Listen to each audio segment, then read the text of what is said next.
a lightning round. How about you? Sure. Sounds great. Rapid fire. What's one metric every biotech should track weekly?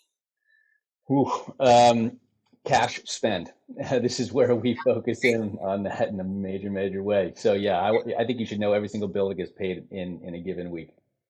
Yeah, indeed. How about the most underrated lever to accelerate a phase 1 program? Most underrated lever.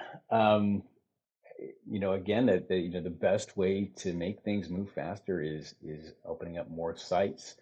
That's a problem that can be solved with money, but also in partnering up with the right group, someone who is able to scale things relatively quickly if needed, right?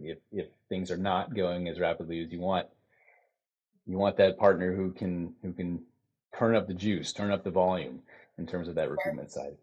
So maybe like good contingency plans. Exactly right.